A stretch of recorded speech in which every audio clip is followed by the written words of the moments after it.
ശരി, വടകരയും കോഴിക്കോടുമൊക്കെ LDFന് വലിയ തിരിച്ചടി. പ്രത്യേകിച്ച് വടകരയിൽ CPMന് ഇനി ഏറെ കാര്യം ചിന്തിക്കേണ്ടി വരും.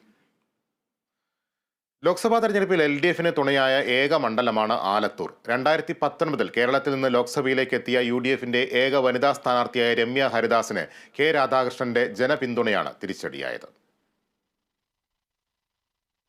2019 ലോക്സഭാ തെരഞ്ഞെടുപ്പിലെ രമ്യ ഹരിദാസിന്റെ വിജയം ചരിത്രമായിരുന്നു. 48 വർഷത്തെ ഇടവേളയ്ക്ക് ശേഷം കേരളത്തിലെ പട്ടികജാതി വിഭാഗത്തിൽപ്പെട്ട ഒരു വനിത ലോക്സഭയിലെത്തുന്നു.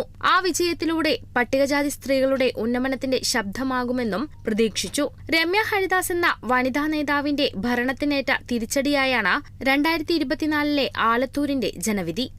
ഇടതുമുന്നണി നേതാവായ K രാധാകൃഷ്ണൻ 4,03,447 വോട്ടുകൾ നേടി 20,111 വോട്ടിന്റെ ഭൂരിപക്ഷത്തിൽ വിജയിച്ചു.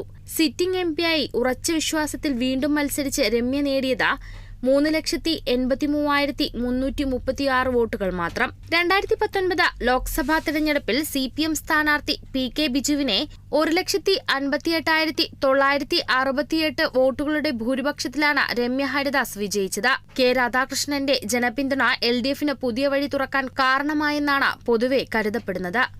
രമ്യയുടെ ചെറുപ്പവും സാധാരണക്കാരിയുടെ പെരുമാറ്റവും വോട്ടർമാരെ സ്വാധീനിച്ച ഘടകങ്ങളായിരുന്നു.